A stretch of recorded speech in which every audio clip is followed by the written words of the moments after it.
Buenos muchachos, espero se encuentren muy bien. Una vez que ya hemos trabajado esta primera parte de revisión de contenidos y trabajado con conceptos nuevos, vamos a ver qué tal lo hicieron. Entonces vamos a comparar las respuestas.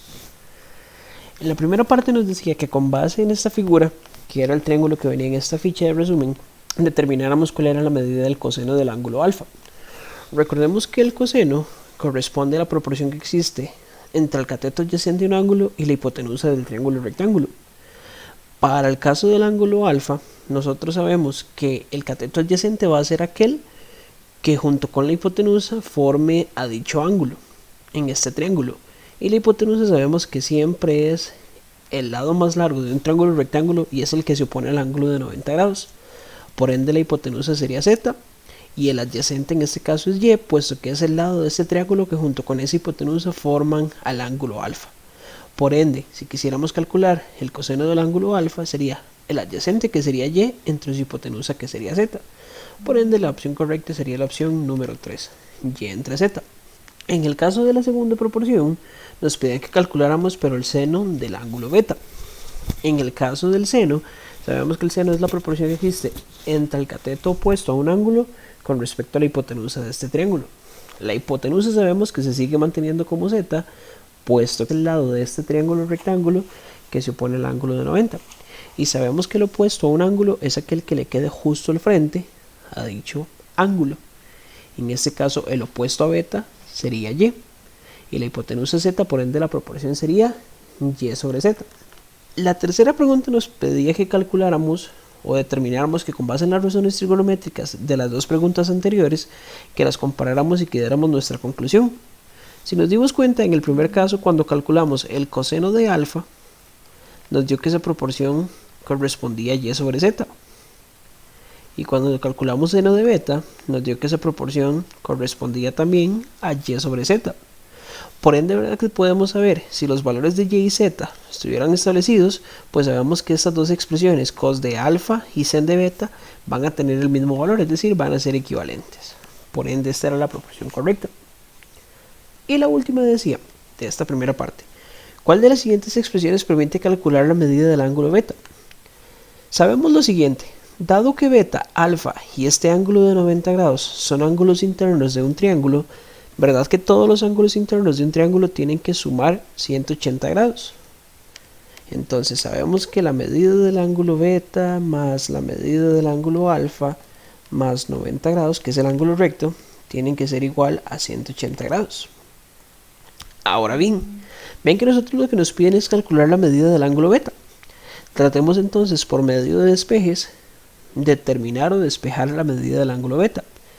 ¿Verdad que si quisiéramos despejar la medida de este ángulo beta, sabríamos que alfa y 90 que están sumando, pues deberían pasar al otro lado a restar?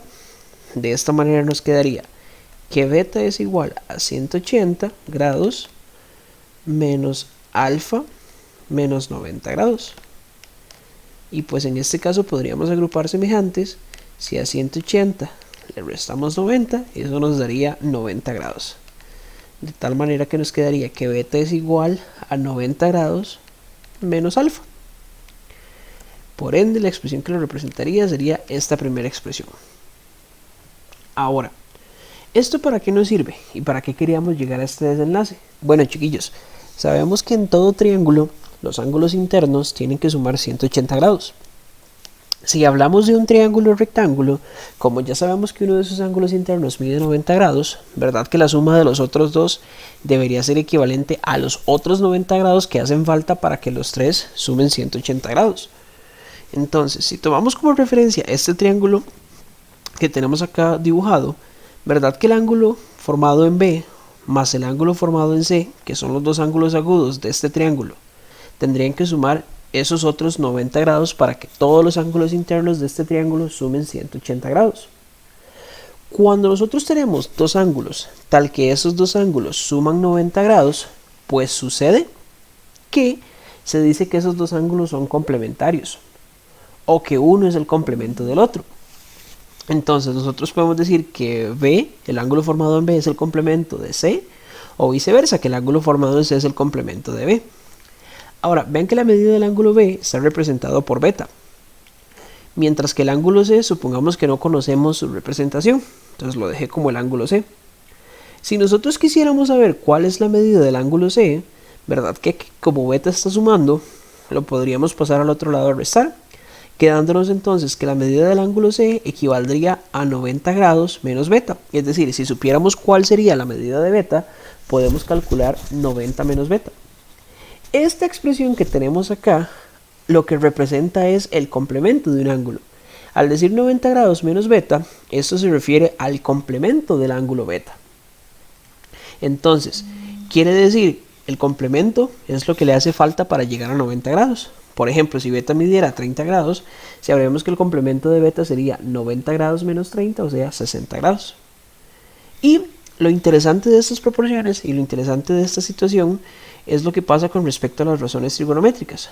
Por ejemplo, si nos vamos aquí a las proporciones que ya están establecidas con base en este triángulo, si nos vamos al coseno de beta, que equivale a b entre c, y buscamos alguna otra que sea equivalente a ella, ¿verdad? Que nos daría igual al seno de 90 menos beta, que también es b sobre c.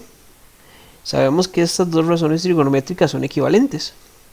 Si comparamos seno de beta, que sería a entre c, vean que nos da exactamente el mismo valor que coseno de a entre c. Entonces, ¿qué podríamos concluir aquí? Como seno de 90 grados menos beta, es decir, como esto, que es el complemento del ángulo beta, es igual al coseno del ángulo beta. ¿Y eso siempre va a cumplirse para todo triángulo rectángulo? Sí. Siempre va a suceder que el seno del complemento de un ángulo es igual a el coseno de dicho ángulo. Y del mismo modo, el coseno del complemento de un ángulo siempre va a ser igual al seno de dicho ángulo. Ahora, ¿será que eso pasará para las tangentes? En el caso número 5, chiquillos, vean que lo que nos decía era lo siguiente. ¿Cuál es la medida en grados de un ángulo complementario a uno que mide 53 grados? Sabemos que el complemento es lo que hace falta para llegar a 90 grados. Por ende, para sacar el complemento de un ángulo, lo que hacemos es que a 90 grados le restamos la medida de dicho ángulo. Si a 90 grados le restamos 53 grados, eso nos daría 37 grados. Esa sería la medida del complemento de un ángulo de 53 grados. Y en el número 6 dice, ¿qué relación existe entre la tangente del ángulo beta y la tangente de su complemento? Si nos devolvemos acá, vean que la tangente del ángulo beta es a sobre b, mientras que el complemento de beta, que lo representamos por 90 grados menos beta, equivale a b sobre a. ¿Verdad que la diferencia es que los valores son exactamente los mismos, solo que aquí tenemos a sobre b, mientras que aquí está invertido, que sería b sobre a? Eso que uno obtiene al invertir el numerador y el denominador de una fracción es lo que se conoce como el recíproco. El recíproco es aquel número que al multiplicarse por otro me da como resultado 1. Por ejemplo, si yo multiplico 3 por su recíproco, que sería un tercio, puesto que debajo del 3 hay un 1, y le damos vuelta sería un tercio, pues ese resultado me daría 1. El recíproco de un número es aquel que al multiplicarse por un número siempre va a hacer que el resultado sea 1. Entonces ya sabríamos que la relación que se establece entre ambos es que para una tangente de un ángulo, esa siempre va a ser recíproca a la tangente de su complemento. Eso siempre va a suceder. Entonces ya sabemos que para el caso del seno, el seno de un ángulo es igual al coseno de su complemento. Y el coseno de un ángulo es igual al seno de su complemento. Mientras que para las tangentes, la tangente de un ángulo es equivalente con el recíproco de la tangente de su complemento. En la número 7, chiquillos, nos decía cuál de las siguientes opciones representa una expresión equivalente al coseno de 40 grados. Y como bien lo dijimos, como queremos encontrar una que sea equivalente a coseno de 40 grados, pues sabemos que la que es equivalente a ella va a ser la que represente el seno de su complemento. Como aquí tenemos 40 grados, sabemos que lo que le hace falta a 40 grados para llegar a 90 grados serían 50. Por ende, el complemento de 40 grados sería un ángulo de 50 grados. Y entonces, como el seno de un ángulo es igual al coseno de su complemento y viceversa, sabríamos que coseno de 40 grados sería equivalente a seno de 50 grados. ¿Por qué? Porque 40 y 50 son ángulos complementarios y el coseno de un ángulo siempre es equivalente al seno de su complemento. Y ya pues en la última parte lo que nos solicitaban era que calculáramos con base en el video de triángulos especiales ciertas medidas de ciertos lados de un triángulo o ciertas características. Lo primero que nos decían era acerca de un triángulo equilátero, que calculáramos cuál era la altura del mismo sabiendo que su lado eran 12 centímetros. Si tenemos un triángulo equilátero, pues recordemos que un triángulo equilátero todos sus lados tienen la misma medida. Sabemos que los lados de este triángulo miden 12 y pues al trazar la altura de este triángulo sobre uno de sus lados, sabíamos que se partían dos triángulos donde, como era un triángulo equilátero, todos sus ángulos internos eran de 60 grados. Pero al trazarlo por la mitad, aquí se forma un ángulo de 90, tendríamos 60 grados acá y 30 grados acá. Tal que aquí tenemos el lado que era 12, que corresponde a la hipotenusa de este triángulo, y por triángulos especiales sabemos que el lado que se opone al ángulo de 30 grados mide la mitad de dicha hipotenusa. En este caso, el que se opone a 30 grados sería este lado, por ende mediría 6 centímetros. Y el que se opone a 60 grados sabemos que es la mitad de esa hipotenusa multiplicada por raíz de 3. Por ende, en este caso, mediría 6 raíz de 3. Y vean que este segmento coincide con la altura de este triángulo. Por ende, la opción correcta era la opción número 3, 6 raíz de 3 centímetros. Y esa sería la altura de dicho triángulo equilátero. Y por último, chiquillos, para comprobar si lo hicieron bien, dice, si la diagonal de un cuadrado mide 11 raíz de 2 unidades lineales, ¿cuál es el perímetro de dicha figura? Pues sabemos que tenemos un cuadrado cuya diagonal equivale a 11 raíz de 2.